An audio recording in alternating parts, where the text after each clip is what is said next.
اسی دین کو اس زمانے اور انسانوں کے مطابق میں اسی اصلی دین کو، اس لیے کہ اللہ کا دین صرف ایک ہی دین ہے جو حضرت آدم علیہ السلام سے چلا ہے، اور وہ دین کی بنیاد لا الہ الا اللہ محمد رسول اللہ ہے۔ حضرت آدم علیہ السلام نے جس دین کو پیش کیا وہ کوئی الگ دین نہیں تھا، بلکہ یہی اصل دین کا اس زمانے کے انسانوں کو پیغام تھا جو حضرت آدم علیہ السلام نے کیا۔ پھر اس کے بعد حضرت موسیٰ علیہ السلام، حضرت نوح علیہ السلام، انبیاء اکرام علیہ السلام کو اللہ تبارک و تعالیٰ بھیجتا رہا۔ جو اصل دین کو زندہ کیا کرتے تھے وہ انبیاء آ کر، حضرت نوح علیہ السلام کے بعد حضرت موسیٰ علیہ السلام آئے، تو اس کا مطلب یہ نہیں کہ موسیٰ علیہ السلام نے کوئی نیا دین لے کر آیا ہو، بلکہ وہ دین جو شروع سے چلا ہے حضرت آدم سے، دین جو اللہ تعالیٰ کا رہا ہے۔ ان الدین عند اللہ الاسلام، قرآن مجید میں اللہ نے فرمایا کہ دین اللہ تعالیٰ کے پاس ہے پسندیدہ دین صرف اسلام ہے، اور یہی اسلام آدم علیہ السلام سے ملا ہے اور ان نبیوں نے انسانیت کو دیا ہے۔ دین کو زندہ کرنے کے لیے، دین کو آگے بڑھانے کے لیے، دین میں روح کے پھونکنے کے لیے اللہ تبارک و تعالیٰ نبیوں اور رسولوں کو دنیا میں بھیجتا تھا۔ اب دو جہان کے مالک میرے آقا خاتم النبیین ہونے کے بعد اب یہ دین کے زندہ کرنے کی، دین کو حیات دینے کی اور دین کو آگے بڑھانے کی ذمہ داری اللہ نے انبیاء سے ہٹا کر قائم مقام اولیاء پر ڈال دی ہے۔ اب اولیاء اب اس دین کو زندہ کریں گے، گویا کہ وہ مقصد جو رب کا نبی پورا کیا کرتے تھے اب قیامت تک اللہ تبارک و تعالیٰ اولیاء اکرام سے لے گا۔ اسی لیے دو جہان کے مالک میرے آقا نے اولیاء اکرام کی عظمتوں کو بیان کیا ہے قرآن مجید میں۔ اللہ تبارک و تعالیٰ نے اولیاء کے بارے میں تاکہ یہ امت ان کی ناقدری کے رخ پر جا کر محروم نہ ہو جائے، اس لیے بڑے اہتمام کے ساتھ اللہ نے فرمایا الا انا، خبردار، بے شک۔ اللہ کو بے شک کہنے کی ضرورت نہیں تھی، خبردار کیونکہ اہم پیغام ہے اس لیے اللہ تعالیٰ کہہ جانا چاہیے تھا الا، خبردار۔ اس کے بعد کہا کہ بے شک، کوئی اس کے اندر میں شک و تردد نہیں۔ اگر شک و تردد کریں گے تو اللہ کی بات پر تردد قرار دیا جائے گا۔ پھر کیا پیغام دیا اللہ نے؟ الا انا، یہاں پر نہ نماز کا تذکرہ ہے، نہ زکوٰۃ کا ہے، نہ روزے کا ہے، نہ سجدوں کا ہے، نہ عبادت کا ہے، بلکہ یہاں پر اللہ تبارک و تعالیٰ نے اتنا اہتمام کے ساتھ فرما کر خبردار فرمانے کے بعد میں خبردار، اس کے بعد فرما کے تحقیق کہنے والا رب ہے الا ان اولیاء اللہ لا خوف علیہم ولا هم یحزنون، کہ وہ جن کو میں منتخب کیا ہوں جس کا مفہوم یہ ہے کہ وہ اولیاء جن کو کوئی خوف نہیں ہوگا اور جن کو کوئی غم نہیں ہوگا، یہ اللہ کے دوستوں کے اولیاء کی پہچان ہے۔ کیوں؟ اس دنیا کے اندر میں آدمی کو غم ہوتا ہے، خوف ہوتا ہے، آدمی کی فطرت ہے۔ لا خوف، خوف یہ ہوتا ہے کہ غربت نہ آ جائے، ذلیل نہ ہو جاؤں، ناکام نہ ہو جاؤں، میں مر نہ جاؤں، میرے ہاتھ پیر گر نہ جائے، مجھے کرونا نہ ہو جائے اور میں فاقے سے زمین پر گر نہ جاؤں۔ یہ خوف انسان کے پیچھے لگا رہتا ہے، اور فرمایا کہ خوف آدمی کو کفر تک پہنچائے گا۔ تو ان اولیاء کی صفت اللہ نے بیان فرمائی اپنے دوستوں کی کہ ان کو خوف نہیں، لا خوف علیہم ولا هم یحزنون، اور ان کو حزن اور غم بھی نہیں ہوگا، اس لیے کہ اولیاء اکرام جو ہوتے ہیں اللہ ان کو ولایت دینے پر ان کی آخرت سے ان کو مطمئن کر دیتا ہے اور ان کو حزن سے، غم سے بالکل دور کر دیتا ہے، کیونکہ ان کے ذمہ اللہ تبارک و تعالیٰ انبیاء کے ذمہ اللہ تعالیٰ دین کو زندہ کرنے کی ذمہ داری دیتا تھا، لیکن اولیاء اکرام کو اللہ تبارک و تعالیٰ اپنی ذات کے لیے پیدا کرتا ہے، ان پر دین کو زندہ کرنے کی ذمہ داری نہیں ہوتی، وہ اعزازی طور پر رب وقتی طور پر ان سے لے لیتا ہے۔ بالمقابل اس کے یہ خدمتیں، یہ ذمہ داریاں دو جہان کے مالک کے بعد صحابہ اکرام رضی اللہ تعالیٰ عنہم نے ان ذمہ داریوں کو نبھایا، ان ڈیوٹیوں کو پورا کیا۔ اب یہ ڈیوٹیاں پورا کرتے رہیں گے خدمت گزار، لیکن ذمہ داری ان کی نہیں ہوگی۔ یہ سارے نظام جو ڈیوٹیوں کے درجے کے اندر میں دین کی خدمتیں ہیں، چاہے وہ مکتبوں کے اندر میں الف لام میم کے پڑھانے والے ہوں، الف با تا سا کے پڑھانے والے ہوں، یا درس بخاری کے پڑھانے والے ہوں، یا دین کی خدمات ہو، یا جہاد کا نظام ہو، یا چاہے دینی جتنی مملکت اسلامیہ کے چلانے والے ہوں، جتنے دین کے کام اور دین کی خدمتیں ہیں، یہ خدمت گزار ہے، اس پر تنخواہ ان کو ملے گی۔ لیکن اولیاء وہ ہوتے ہیں جن کو اللہ اپنا دوست بنا لیتا ہے، تو ان پر ذمہ داری اللہ تبارک و تعالیٰ یہ نہیں ڈالتا، بلکہ اللہ یہ کہتا ہے کہ تم میرے دوست ہو، تمہاری ذمہ داری کیا ہے کہ تمہارا معاملہ میرے ساتھ ہے، میرا معاملہ تمہارے ساتھ میں، لا خوف علیہم ولا هم یحزنون۔ اس لیے اولیاء کرام پر صرف حزن اور خوف نہیں رہتا، اس لیے ان کی تعلیمات کو اگر دیکھیں گے تو اللہ تبارک و تعالیٰ جنت و جہنم کے خوف اور فکر سے بھی ان کو آزاد کر دیتا ہے۔ اولیاء کی شان یہ نہیں کہ دنیا کے معاملات میں ڈرے کہ میری دنیا کیسی ہوگی، میرے مریدوں کا کیا ہوگا اور میرے گھر کا کیا ہوگا، وہ ولایت کے راستے کے لوگ نہیں ہوتے، بلکہ ان کی شان جو ہوتی ہے اللہ تعالیٰ نے بیان فرمایا لا خوف علیہم ولا هم یحزنون، ہم ان سے خوف بھی ہٹا دیتے ہیں، بنداس ہوتے ہیں، کسی مخلوق کو وہ قابو میں لاتے ہی نہیں ہیں، کسی سے ڈرتے بھی نہیں ہیں، کسی سے مرعوب بھی نہیں ہوتے ہیں، اور وہ اپنی ذمہ داری پر اس طرح سے سوارے ہوئے ہوتے ہیں کہ اللہ ہم کو منتخب فرما دیتا ہے کہ تم میرے دوست ہو۔ تو اللہ تبارک و تعالیٰ اپنے دوستوں سے غم کو اور حزن کو اور فکر کو دور کر دیتا ہے۔ پھر اعزازی طور پر اللہ تبارک و تعالیٰ ان سے اپنے محبوب کے دین کی خدمتوں کو لے لیتا ہے، دین کی خدمتوں کو لے لیتا ہے، جو کہ وہ اللہ تبارک و تعالیٰ کے خاص بندے ہوتے ہیں، اللہ ان کو خاص تصرفات اور خاص نظام عطا کرتا ہے۔ جیسے نبیوں کو اللہ تبارک و تعالیٰ نے معجزات عطا کیے، ویسے ہی اس کے بدل میں اولیاء کرام کو اللہ تبارک و تعالیٰ ضرورت پڑتی ہے تو کرامتیں عطا کرتا ہے۔ انبیاء کرام علیہ السلام پر اللہ تبارک و تعالیٰ وحی بھیجتا تھا، وحی تو اب نہیں آئے گی، لیکن وحی کا بدل اولیاء کے پاس میں الہام اور القاء کی صورت میں آتا ہے۔ اللہ کی منشا کو وہ معلوم کرنے والے ہوتے ہیں، اس وقت میں اللہ کی مرضی کیا ہے وہ جاننے والے، علم والے نہیں ہوتے، عمل والے نہیں ہوتے، بلکہ وہ جاننے والے خدا کی مرضی کو، وہ اللہ کے دوست اور اولیاء ہوتے ہیں۔ اس میں سب سے اعلیٰ اور سب سے اونچا مقام حضور پیر نبی غوث اعظم کا مقام ہے۔ آپ کو وہ عظمت اور وہ مقام عطا فرمایا کہ جیسے انبیاء میں سب سے اونچا اور عظمت والا مقام اللہ نے آقا دو جہاں کے مالک محمد رسول اللہ صلی اللہ علیہ وسلم کو عطا فرمایا، تمام اولیاء اولین اور آخرین کے اندر میں سب سے زیادہ اونچا اور عظمت والا مقام حضور پیر پیر سیدنا غوث اعظم دستگیر شیخ اللہ کو عطا فرمایا، اور وہ مقام جس کا اندازہ ہم اور آپ نہیں کر سکتے۔ لیکن جس بات کی طرف میں عرض کرنا چاہ رہا ہوں وہ یہ ہے کہ بڑے خوش قسمت ہے وہ راہ طریقت والے، اور وہ اللہ تبارک و تعالیٰ کے دوستوں کے ساتھ محبت رکھنے والے کہ جن کو عقیدے کے اعتبار سے حضور پیر غوث اعظم کی چوکھٹ مل جائے، اس لیے کہ جتنے سلاسل طریقت کے ہیں، قیامت تک جتنے خدا کی بارگاہ میں قبولیت کے راستے ہیں، وہ راستے حضور پیر غوث اعظم دستگیر رحمت الرضوان سے فیض کو حاصل کر رہے ہیں، اور اصل میں دنیا میں کسی بھی سلسلے کے فیض کی اصل بنیاد اور چشمہ غوث اعظم کا سلسلہ قادریہ کا فیض ہے۔ اسی فیض کو لے کر سلسلے نقشبندیہ بھی دنیا میں ہے، اسی فیض کو لے کر سلسلے چشتیہ کا عروج بھی ہے۔ پیران پیر ہی کے غوث کا فیضان، غوث اعظم کے قادریہ کا فیضان ہے کہ صابر پاک کا سلسلہ بھی دنیا میں عروج میں ہے،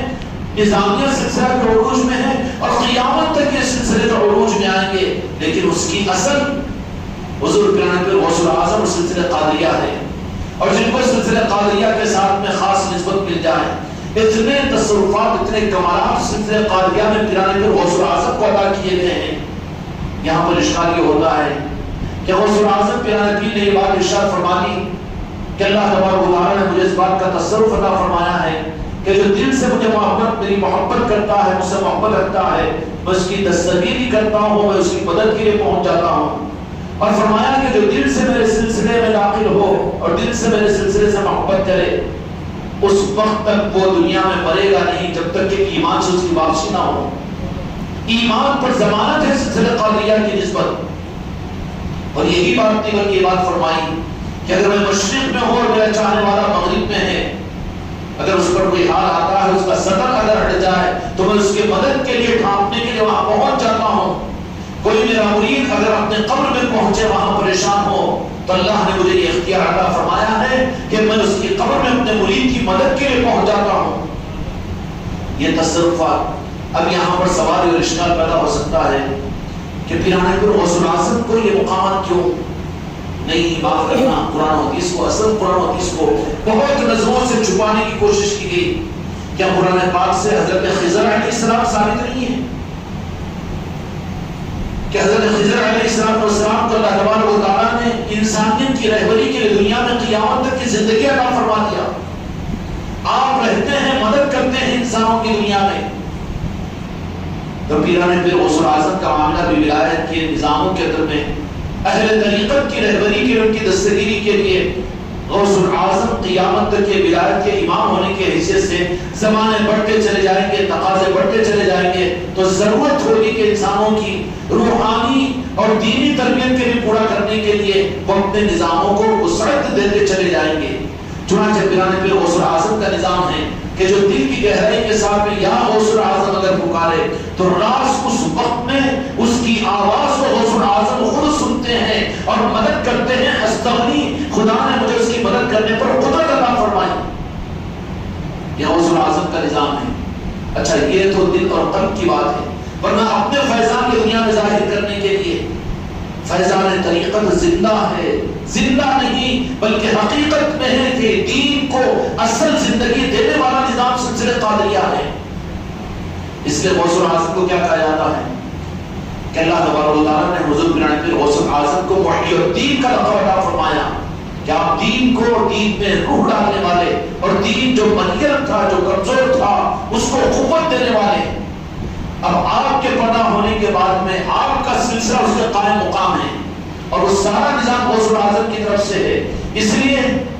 غوث الاعظم تو ہمارا جانتے ہیں کہ بغداد شریف میں ہے آپ کا آستانہ، آپ کا دفتر، آپ کی چوکھٹ، لیکن آپ جنگلوں میں بھی اگر چلے جائیں گے، دیہاتوں کے اندر بھی چلے جائیں گے، تو وہاں پر پیرانے پیر غوث الاعظم کے چلے آپ کو ملیں گے۔ دیکھتے ہی پہچان لیں کہ غوث پاک کا چلہ ہے۔ یہ چلہ کیا ہے؟ ارے وہ تو وہاں پر ہے، یہاں پر چلہ کیوں؟ اس کا مطلب ہر چلے کو بھی ہم بافائز چلہ نہیں کہتے، لیکن خبردار چلے کو بے حیثیت بھی نہیں سمجھنا کہ وہ تو بغداد میں ہے مگر یہاں پر چلہ لگا کر دکان چلا رہے، بات نہیں ہے، وہ فیض کا ایک نظام ہے۔ ایسے کیسے ہو سکتا؟ یہودیوں کی ٹیکنالوجی پر تم یقین کرنے والے، بینکنگ کا نظام، بینک میں تمہارا اماؤنٹ ہے لیکن جنگل میں اے ٹی ایم مشین ہے، اگر تمہارے پاس میں کیا کہتے ہیں اس کو، اے ٹی ایم کارڈ ہے، تو جنگل میں بھی آپ کو اپنا پیسہ آپ کو مل جائے گا۔ اے ٹی ایم کارڈوں پر یقین ہے، لیکن ظالم مسلمان اولیاء کے نظاموں کو دور کرنے کے لیے اولیاء کے تصرفات سے امت کو دور کر دیا۔ جہاں پر بھی صدق دل کے ساتھ میں یا غوث الاعظم کے ساتھ میں متوجہ ہوگی امت، اس کو دین کا حق ملے گا، پیور دین ملے گا، ایمان خالص اور توحید خالص اس کو ملے گا، اصل دین وہاں سے ملے گا۔ لیکن ضرورت ہے کہ وہاں پر مکس نہ کیا جائے۔ اگر اولیاء کی محبت بھی، اولیاء کی نسبتیں بھی دنیا کے اغراض کے لیے، آج امت کے اولیاء کے آستانوں پر جانے والوں کی 70% سے زیادہ تعداد، بلکہ بہت کم کہہ رہا ہوں، 90% تو ایسی ہے کہ جو اولیاء کے پاس میں جاتی ہے لیکن دنیا کے اغراض کے لیے جاتی ہے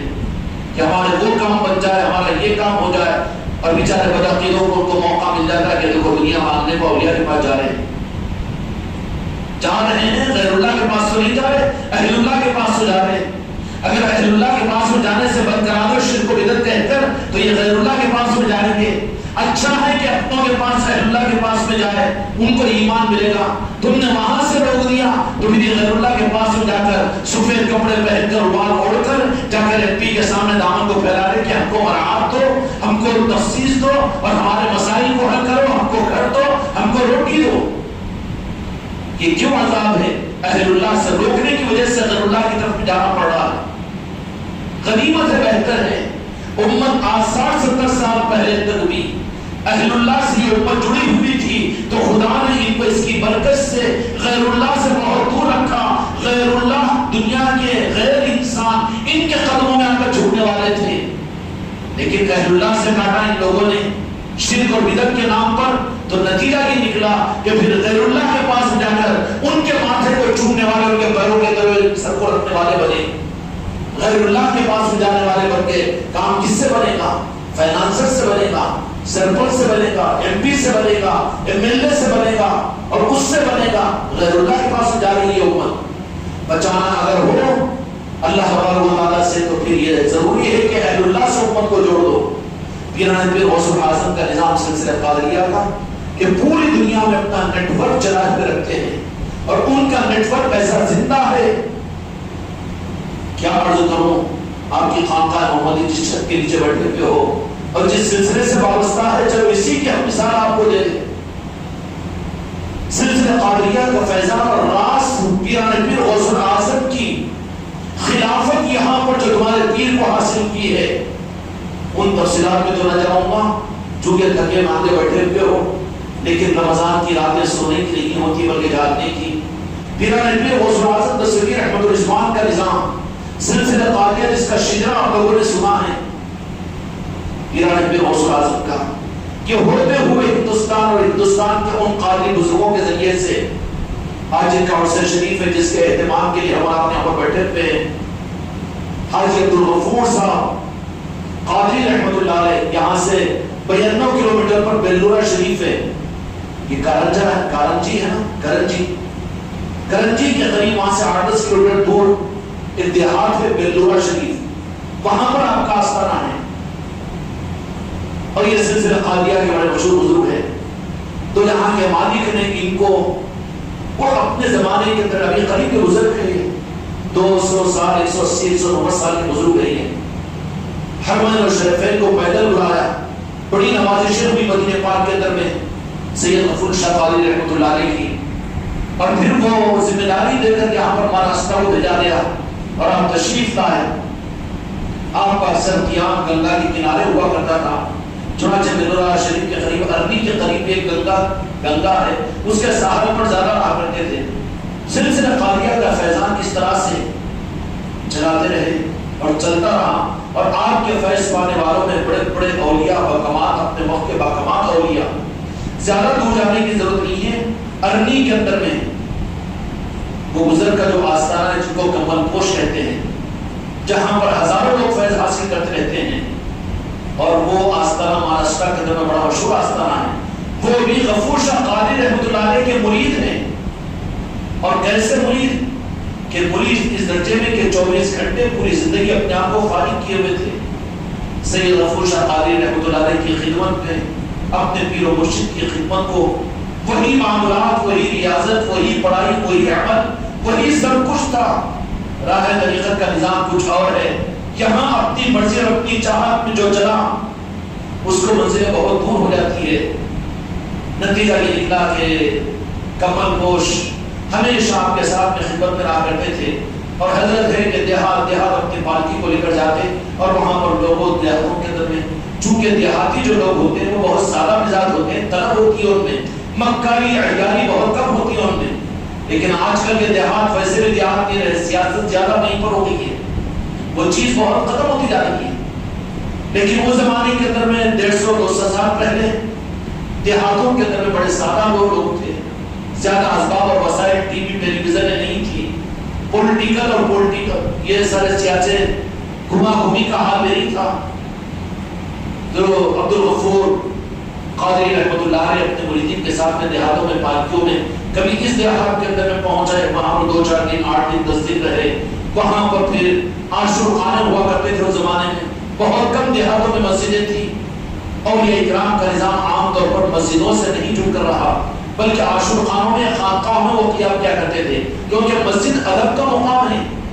یہاں پر اگر بے ادبی ہوتی ہے تو پھر اللہ کی ناراضگی ہوتی ہے، اس لیے احتیاط کی جاتی تھی اپنے محافل، اپنے قیام کے لیے۔ لیکن اس زمانے میں بدنصیبی سے تو مسجدیں لاج خانے بنے ہوئے ہیں، آدمی اپنے دیوان خانے کو اتنا سکون سے ہاتھ پھیلا کر کرسی پر بیٹھ کر باتیں ادھر نہیں کرتا، گھر کے اندر میں گھروالی کے ڈر اور خوف کی وجہ سے، لیکن مسجد میں آ رہا ہے تو کرسی کا منہ ادھر اور اس کا یہ چلانا، اس کو وہ دیکھنا، دنیا کے تذکرے۔ لیکن اس زمانے میں اولیاء اکرام اکثر یا تو پھر خانقاہوں میں رہتے تھے، جہاں خانقاہ نہیں ہوتی وہاں پر عاشور خانوں میں رہتے تھے۔ ایسے ہی عبدالغفور قادری رحمۃ اللہ علیہ عاشور خانوں میں جہاں پر پہنچ جاتے تھے، اور پہنچ کر لوگوں کو وہاں پہنچتے ہیں، جب خوشبو ہے تو وہاں پر چاہنے والے پہنچ ہی جاتے ہیں، ان کی قبولیتیں، سلسلہ قادریہ کا وہ عطر کہ جس دیہات میں بھی آتے اطراف کے پورے دیہات کے پاس میں آ جاتے اور سادہ سیدھا لنگر کا نظام چلتے رہتا اور پھر پکتے رہتا. 2 دن 4 دن وہ ان کی مجلسیں چلتی اور محافلیں ہوا کرتی تھی, لوگوں کو فیضان دیتے, لوگ وابستہ ہوتے, بیعت کرتے, سلسلوں میں داخل کرتے.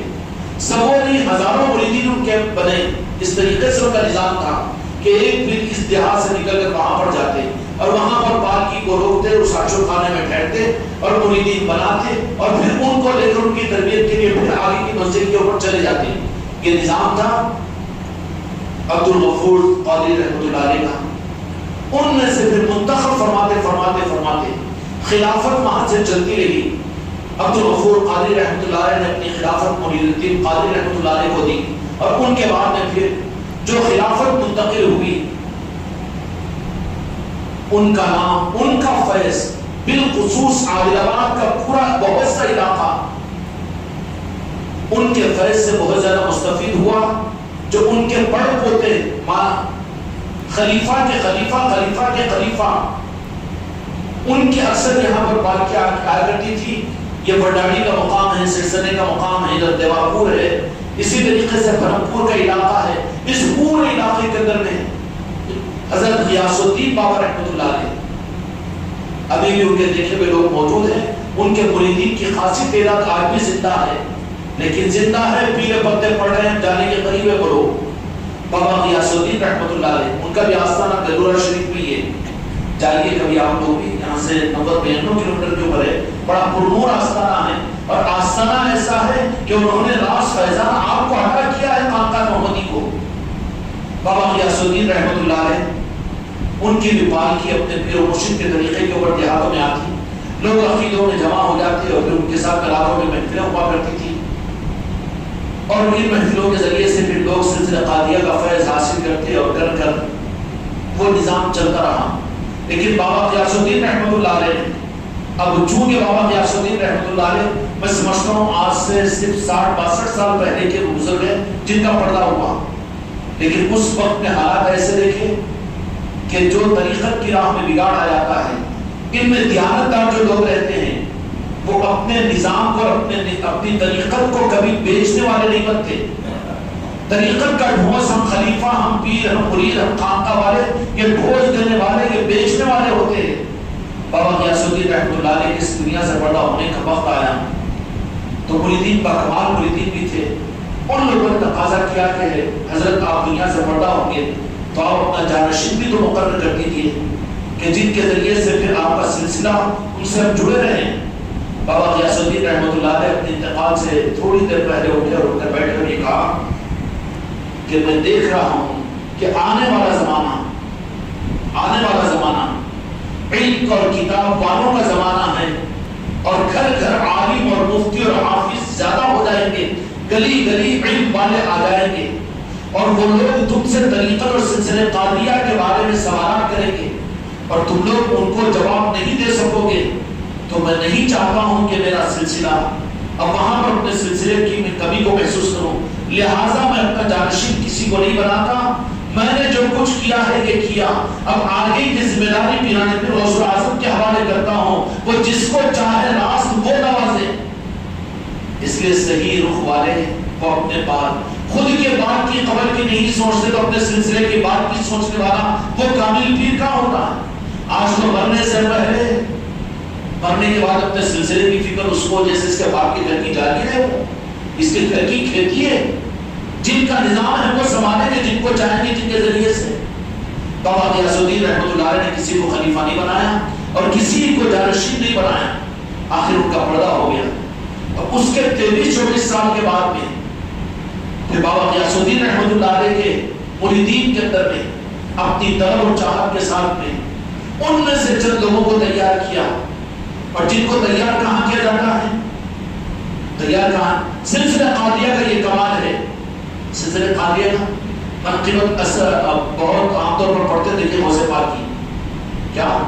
کہ تمہارا منتا ہے دنیا کیا کہے گی. ابھی نے ڈالر اور اشرفیوں نوٹوں کی طرف میں جاتا ہے, بھکاری ہے. منقبت بھی پڑھتا ہے, بزرگوں کی باتیں بھی سنتا ہے, تو بھوکے کے سامنے کہتے وہ تو 2 روٹیاں سمجھتا ہو. منقبت کا مطلب وہ ہے کہ تمہارا منتا دنیا کے سامنے دنیا کیا کہے گی سلسلے قادریہ والے شہنشاہ بادشاہ ہوتے ہیں، ان کو کسی اور در کی ضرورت نہیں ہوتی۔ تو بابا غیاث الدین رحمۃ اللہ علیہ نے کہا کہ ٹھیک ہے سرکار، میں اہل نہیں سمجھتا کسی کو اپنا جانشین بناؤں، لہٰذا میں کسی کو اپنا جانشین اپنے سلسلے کا نہیں بناتا۔ اس کے بعد غوث اعظم نے ان کے پیدا ہونے کے 23-24 سال کے بعد میں ان کے جو خلفاء کے ان کے جو مریدین تھے قابل، وہ لوگ کیا کیے؟ کمالات کو حاصل کرنے کے لیے، کمالات کو حاصل کرنے کے لیے تنہائیوں کو اختیار کیا اور دنیا کو چھوڑ کر جنگلوں میں نکل گئے۔ یہ تربیت کا انتظام ہوتا ہے۔ جن میں سے ایک، جن کے ذریعے سے غوث اعظم نے ان کو حکم دیا کہ تم اپنے مرنے سے پہلے 12-13 دن پہلے شمشاد قادری رحمۃ اللہ علیہ نے وصیت میں اپنے سلسلے کی خلافت ہمارے نام لکھ کر، اپنے سلسلے کی جانشینی ہمارے حوالے کر کے اپنی تکیے کے نیچے رکھا اور ان کا انتقال ہوا۔ انتقال ہونے کے بعد تکیے کو اٹھایا گیا تو یہ وصیت تھی کہ میرے بعد میرے سلسلے کی جانشینی میں سید نصرت علی ارشاد عالم قادری عادل آبادی کے حوالے کرتا ہوں کہ وہ میرے سلسلے کے جانشین بھی ہوں گے اور میرے سلسلے میں بیعت کرنے کی ان کو اجازت بھی ہے۔ جب ان کے اور بھی مریدین مولانا تھے، خلفاء تھے، اٹھا کر دیکھے، ہمارا زیادہ رابطہ ان کا نہیں تھا، لیکن یہ عزم تھا غوث اعظم کا ان کو، حالانکہ ان کے سلسلے میں بھی قابل خلیفہ موجود ہے آج بھی، لیکن وہ جانے، غوث اعظم جانے، وہاں پر حکم ملا اور یہ عمل انہوں نے کیا۔ اچھا یہ بھی چکر میں ڈال دیا ہوں کہ مرنے سے پہلے پھر کیا یہ ساری چیزیں ہوتی ہیں، ان کا نظام ہے۔ رات سے تصرف ہوتا ہے غوث اعظم کو، نتیجہ یہ نکلا کہ شمشاد قادری رحمۃ اللہ علیہ علم میں وہ جنت وہ چاہت تھی، کیونکہ نسبت تو کس سے ملی تھی؟ حکیم کس سے ملی تھی؟ غیاث الدین بابا رحمۃ اللہ علیہ سے۔ غیاث الدین قادری رحمۃ اللہ علیہ بلور شریف میں ان کا بھی مزار پاک ہے، ان سے ملی تھی، ان کے مرید تھے وہ۔ اور آج بھی غیاث الدین بابا رحمۃ اللہ علیہ کے مرید سر سدنے میں ہیں، بڈاڑی میں ہیں، دیواپور میں ہیں اور عادل آباد کے اندر بھی 10 میں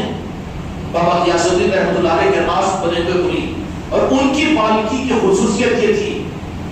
کہ جانے کے 10 منٹ کے بعد بھی اگر کوئی راستے پر جائے تو بھینی بھینی گلاب کے پھولوں کی خوشبو محسوس ہوتی تھی لوگوں کو، اور اس طریقے سے کئی تصرفات کا اظہار ان کا ہوا۔ تو بابا غیاث الدین رحمۃ اللہ علیہ آخر بڈاڑی کے اندر بھی قیام کیا کرتے تھے اور وہاں پر سرسندے کے اندر بھی قیام کرتے تھے، پیپل کوٹی کے اندر بھی قیام، پیپل کوٹی میں بھی ان کے مریدین ہیں، اسی طریقے سے خانہ پور اور پٹلواڑے کے اندر بھی ان کے مریدین ہیں، دیواپور کے اندر میں، بھرتپور کے اندر میں اور بڑی ہرپور کے علاقے میں، ان علاقوں تک بابا غیاث الدین رحمۃ اللہ علیہ کی پالکی جاتی تھی۔ 2-2 4-4 دن وہاں پر قیام کرتے، آگے لوگ سلسلے میں داخل ہوتے، مرید بنتے، فیض حاصل کرتے۔ ان میں سے ایک شمشاد قادری رحمۃ اللہ علیہ تھے کہ جن کو انہوں نے منتخب کیا۔ باضابطہ خلافت انہوں نے نہیں دی، لیکن مبشرات کا نظام اور قلب کا نظام کچھ الگ چلا کہ دنیا سے بیزار ہو گئے، پیدا ہوئے یہاں پر سلسلے کے اندر میں سید شمشاد قادری رحمۃ اللہ علیہ جو آپ کی گویا کے دادا پیر بھی ہے سلسلہ قادریہ کے، وہ پیدا ہوئے تو سلسلے کے اندر میں، اور بودھن ان کا سسرال، نظام آباد کے اندر ان کی ملازمت، بینک کے اندر میں اکاؤنٹنٹ بنے، اس کے بعد پھر اس سے بھی ترک تعلق کیا، کیونکہ جو جس کام کے لیے ہوتا ہے اس کے علاوہ کا کام مجبوری کو ضرورت سی کرتا۔ جیسے ہم بھی اپنے مثال ہے، ہمارا رخ اگر صحیح نہیں ہے تو پھر ان نظاموں کے اندر بیٹھنا ذرا بوجھ محسوس ہوتا ہے، اور دکان پر بیٹھنا بہت خوشی کے ساتھ بیٹھتا ہے، بہت زیادہ لگ جائے تو خوش ہوتا ہے اس کے اوپر، یہ مزاج کی مناسبت کی بات ہوتی ہے بانا گننے میں مزہ آتا ہے، ابھی باتیں سننے میں بانا گننے میں مزہ آتا ہے، لیکن باتوں کے سننے میں اتنا دل نہیں لگتا۔ تو شمشاد قادری رحمۃ اللہ علیہ ان کے 3-4 بچے بھی ہیں، ایک لڑکی بھی ہے، اللہ تعالیٰ ان لوگوں کو بھی حفاظت میں رکھے اور سلسلے کا فیض انہیں بھی کامل عطا فرمائے۔ ربیع الاول کے اندر ان کا بھی عرس ہوتا ہے، بودھن کے اندر میں شمشاد قادری رحمۃ اللہ علیہ کا اکثر ہمارا بھی جانا ہوتا ہے وہاں پر۔ تو خیر وہ 3-4 لڑکے بھی ہیں، لڑکی وغیرہ بھی ہے، لیکن نظام اور حالت یہ دیکھیے کہ کپڑے کی دکان پہ ملازمت کی، بینک میں ملازمت کی، لیکن دن اچاٹ رہا، آخر میں وہاں سے نکل کر دھرماواد ہے، ویسے کیا ہے معلوم ہے نا، ویسا معلوم ہے اس کو، سسرال ہے نا، وہ کیسے نہیں معلوم ہوتا؟ دھرماواد کے اندر میں وہاں اس زمانے کے لوگ 100-200 سال پہلے کی بات نہیں بول رہا ہوں، اب یہ مشکل سے میں سمجھتا ہوں دھرماواد کی جب بات ہوگی وہ 33-32 سال پہلے کی بات ہے۔ وہاں ایک میستری کا کام کرنے والے تھے فتح شاہ صاحب رحمۃ اللہ علیہ، میستری کا کام کرتے دن میں، اور پھر کیسے پہلوان ایسے کہ 9 لڑکیاں ان کو، لڑکیاں بھی، اور اکیلے پورا گھر کو سنبھالتے، محنت و مزدوری کر کے، لیکن اپنے بچوں کو کھلانے پلانے کے لیے باورچی کی بریانی کی تلاش نہیں رہتی، بلکہ ہمیشہ جواری کی کنکیاں اور پھیکی اور کھٹی دال مل کے ان کی عام غذا تھی کے کرتی۔ آج بھی ان کے بچے فتح شاہ صاحب رحمۃ اللہ علیہ کے موجود ہیں، ہماری ان سے ملاقات ہے، تو خیر وہاں پر اب وہ جذب کی کیفیت کے اندر میں فتح شاہ صاحب رحمۃ اللہ علیہ اب دنیا کی ذمہ داریوں سے بھی دور ہو کر، اب یہ اولادیں بھی، یہ بڑی بات ہوتی ہے اس لیے کہ عام طور پر جو زیادہ قریب لوگ رہتے ہیں وہی محروم رہتے ہیں،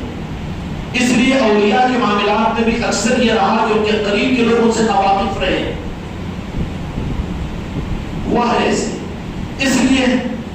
لوگوں نے کہا کہ گھر تلے اندھیرا رہتا ہے، اندھیرے کا مطلب کیوں ہوتا ہے کہ لوگ واقف نہیں رہتے، وہ تو وہی سمجھتے ہیں کہ وہی چہنا، وہی ابا جان، وہی چاچا جان، وہی مامو جان، کوئی پھپھا جان، کوئی بہن بھائی، اور وہی خالہ، وہی، یہ سمجھتے رشتے کی بنیاد پر، لیکن وہ چیزوں پر غور نہیں کرتے یا وصیتوں کو نہیں دی جاتی، تو اندھیرے میں اور پردے میں رہتے پہچان نہیں سکتے، دنیا پہچانتی ہے مگر قریب کے لوگ نہیں پہچان سکتے۔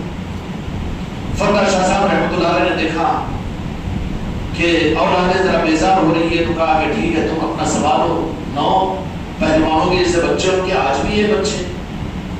تو کہا کہ نہیں بیٹا مجھے تو معذور سمجھ لو، میری 2 روٹی کا انتظام تمہارے ذمہ نہیں ہے۔ اس کے بعد یہ مجذوب ہو گئے اور ہو کر گلیوں میں، وہیں پر دھرماواد کے اندر میں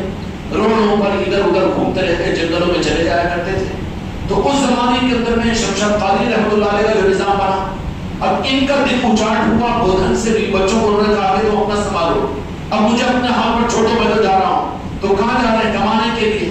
کمانے کو سعودیہ بھیجتی نہ بیگم، مگر خانقاہ کو جانے کو تو روکتی، کیوں؟ حوا کی بیٹی ہے نا، لیکن جن کو سعادت مندیں ملتی ہے تو حوا کی بیٹی کو کیا عدالت کو بھی لات مار دیتے ہیں، سعودیہ کو جانے والے چھوڑ کے نہیں جاتے، خانقاہ کو آؤ تو ارے نہیں تھی، ذرا تھوڑا سا وقت، کاروبار کے ساتھ چھوڑنا، کوئی مال کمانے کے لیے سعودیہ کے لیے 2 سال کے لیے وہ تو بالکل بنداس چلے جاتا، جاتے ہیں وہ ابھی نبی کینیڈا جا رہا ہوں لڑکا، وہ آسٹریلیا اور رستے میں رکا ہوا ہے، وہاں کوئی رکاوٹ نہیں۔ تو شمشاد قادری رحمۃ اللہ علیہ نے کہا کہ بھائی تم لوگ میرے لیے اگر ٹینشن دے رہے نا، تو غوث اعظم نے کہا کہ ٹھیک ہے ان کو ان کے ہاتھ پر چھوڑو، خود مکتفی کر دو، ذمہ داری اولاد کے والد ہونے تک ان کی ذمہ داری رہتی ہے، اس کے بعد میں خود مکتفی ہو جاتے ہیں۔ اس لیے میرے مریدین کی اس بات کو اچھی طرح سے سوچے کہ یہ پلان نہ بنا لے کہ ریٹائرمنٹ ہونے کے بعد میں دنیا کا ہی بھائی ہو، بالکل نہیں، اپنے سر پہ سے اٹھا کر پھینک دو، دنیا مکتفی ہوگی، دنیا کو ہٹا دو، وہ میرا مرید اور خلیفہ نہیں ہے جو اپنے مرنے تک بھی دنیا کے بوجھ کو اپنے کاندھوں پر لے لے، وہ دفاع ہے میری نظر میں، بالکل نہیں، ورنہ تم اس لائن کے کامل نہیں ہوگے، قیامت کے میدان میں رسوا ہونا پڑے گا تمہیں۔ فارغ ہوئے یہ نرمل کے جو جنگلات ہیں نا، نرمل کے اور آرمور کے جنگلوں کے اندر میں شمشاد قادری رحمۃ اللہ علیہ نے 7 سال تک تنہا گھومتے رہے جنگلوں کے اندر میں، اور ایک مرتبہ انہوں نے خود ہم کو فرمایا، کہا کہ 13 مہینے تک میں نے پیٹھ زمین کو نہیں لگائی، یہ درخت کے پیچھے، وہ جنگل میں، وہ ادھر، وہ پتے کھا کر کے کرتے ہوئے مستقل ریاستیں کرتے رہے۔ دھرماواد کو تو معلوم ہے بیٹا بہنی کا بہتر گاؤں ہے نا، سب وہ کوئی ریفرنس نہ دے کو ذرا پریشانی نہیں ہے، اور فتح شاہ صاحب کبھی معلوم کی خبر ہے، وہاں خبرستان کے لڑکے کا بھی جانا چاہیے، وہاں پر بزرگوں کے پاس میں پہنچنا چاہیے، اور تمہارے جو پردادا سردادا ہوتے ہو جانا، ریفرنس دے دینا کہ تمہاری اولاد ہے کہ نہیں اولاد، یا کام کی خدائی، وہ بیٹا جو خالی پاکٹ منی ختم ہوا تو بابا بول جاتا، تو بابا بھی کیا سمجھتا، ارے کام کے واسطے آنے والا ہے یہ، ایسا نہیں، بہرحال بیٹا بیٹا ہی ہوتا ہے، باپ باپ ہی ہوتا ہے۔ تو شمشاد قادری رحمۃ اللہ علیہ اس طریقے سے جنگلوں میں غوث اعظم کی منشا تھی، ادھر رہے اور گھومتے رہے، چلتے رہے، جنگلوں کے اندر میں منگل ہوتا رہا. اس کے بعد کہا کہ ظاہری تعلیمات کے لیے یہ بھی ضرورت ہوتی ہے کہ کوئی ظاہر میں بھی کوئی ہو. اس کے لیے دھرماواد کا اشارہ ہوا. دھرماواد پہنچے وہاں فتح شاہ صاحب رحمۃ اللہ علیہ کے ساتھ. نہیں فتح شاہ صاحب رحمۃ اللہ علیہ ان کو ان کے پاس بھیجا گیا. یہ اپنی دیوانگی کے عالم میں گودت پہنچے ہوئے تھے, کوئی قریب آنے کو تیار نہیں, بیوی بچے سب دھتکار رہے ہیں.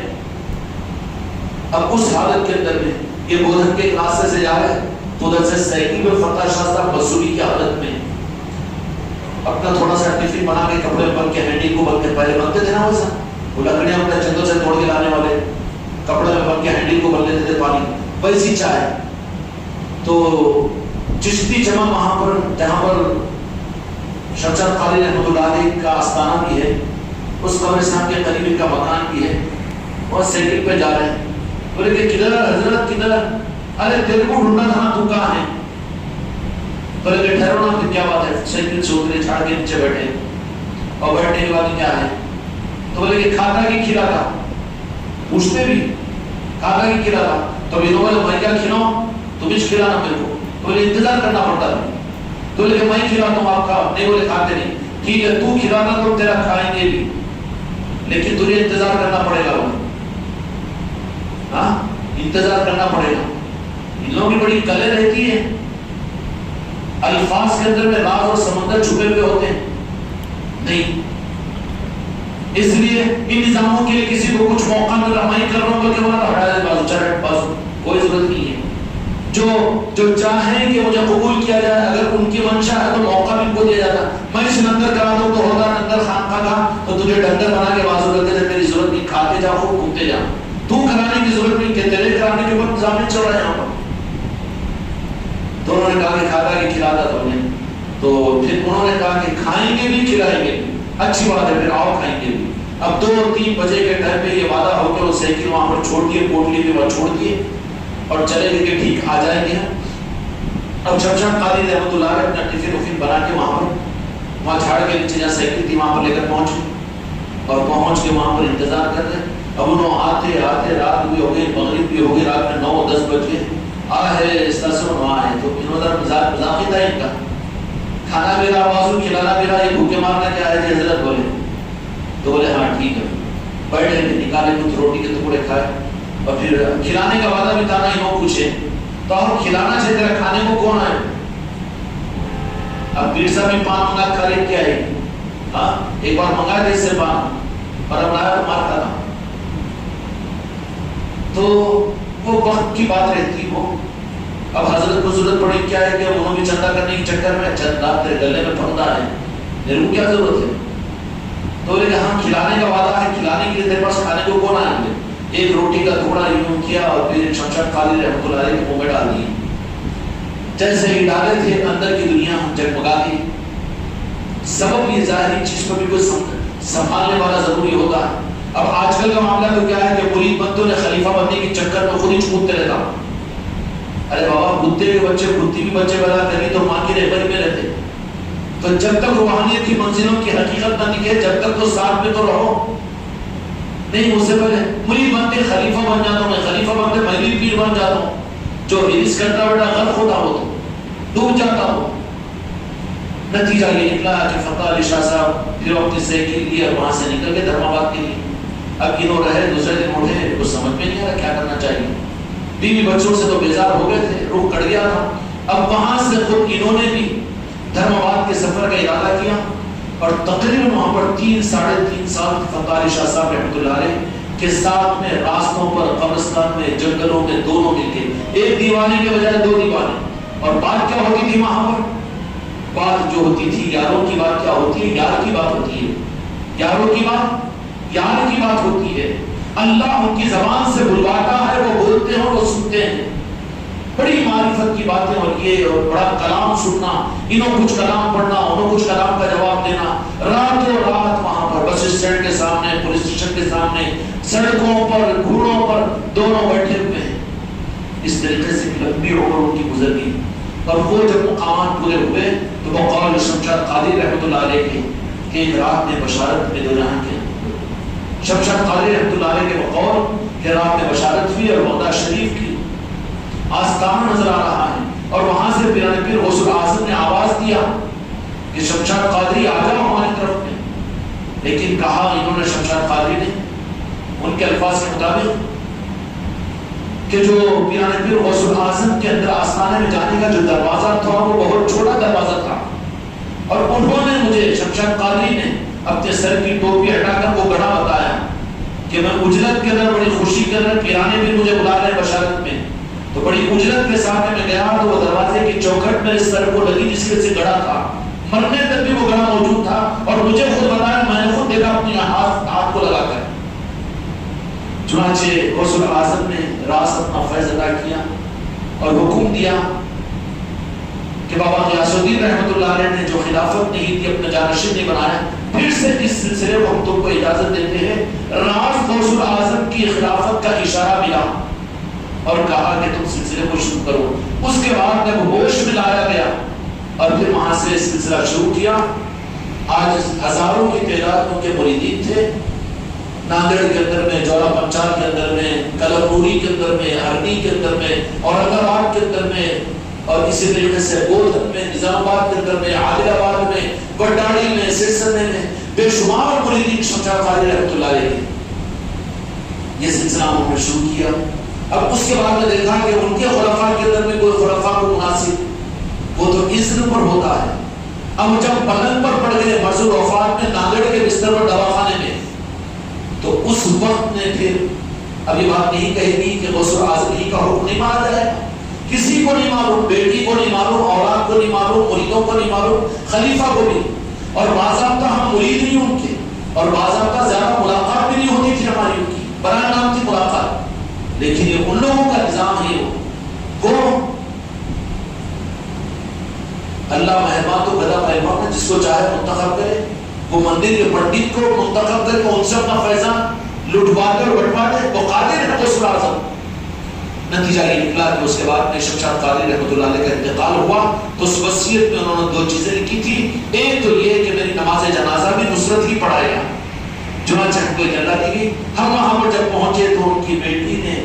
وہ دستاویز نکال کر خلافت نامہ ہمارے نام کا جو تھا کہ ابا کے تکیے کے نیچے تھا، اس پہ تاریخ جو ہے وہ 12-13 دن کی پہلے کی ہے، ہم لوگوں کو کسی کو اس کا علم نہیں، لیکن یہ آپ کی امانت ہے، آپ کے حوالے کرتے ہیں۔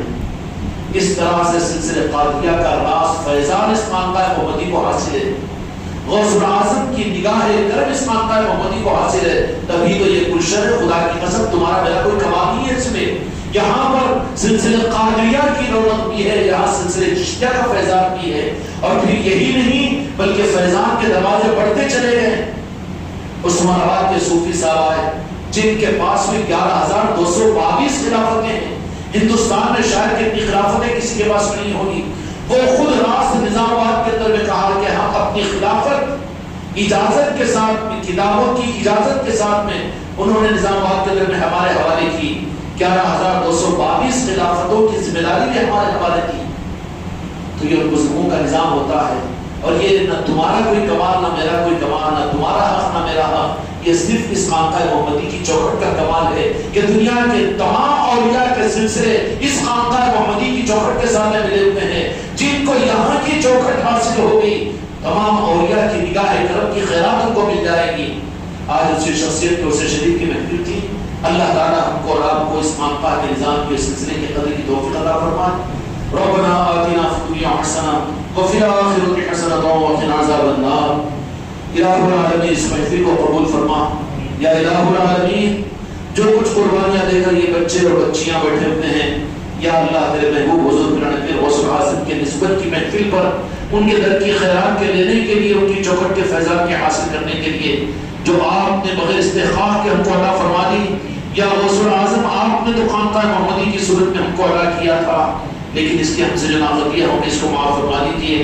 یا اللہ زندگی کی ایک سانس ان عظمتوں کے لیے ہمیں عطا فرما دیجیے۔ یا الہ العالمین اس خانقاہ کے ذریعے سے پوری دنیا میں سلسلہ قادریہ کے فیض کو ظاہر فرما دیجیے، سلسلہ قادریہ کے فیضان کو عام فرما دیجیے، راہ طریقت کے نظاموں کو دنیا میں عمومیت عطا فرما دیجیے۔ یا الہ العالمین امت کو اولیاء کی چوکھٹوں سے جوڑنے کے نظام ظاہر فرما دیجیے۔ یا الہ العالمین وہ نظام اور وہ راستے جو تیرے محبوب کی خوشنودی کا ذریعہ بن جائے وہ ہم کو اور ساری امت کو اپنے کرم سے عطا فرما دیجیے. ہم میں سے ہماری نسلوں میں کسی کو محروم نہ فرما. وقال تعالی فی شأن علیم ان اللہ وملائکتہ یصلون علی النبی یا ایھا الذین آمنوا صلوا علیہ وسلموا تسلیما. اللهم صل علی محمد وعلى آل محمد وبارک وسلم. سلام و سلام علیک یا رسول اللہ. سلام و سلام علیک یا حبیب اللہ. سبحان ربک رب العزة عما یصفون وسلام علی المرسلین والحمد للہ رب العالمین. بحق لا الہ الا اللہ محمد رسول اللہ. لا الہ الا اللہ محمد رسول اللہ. لا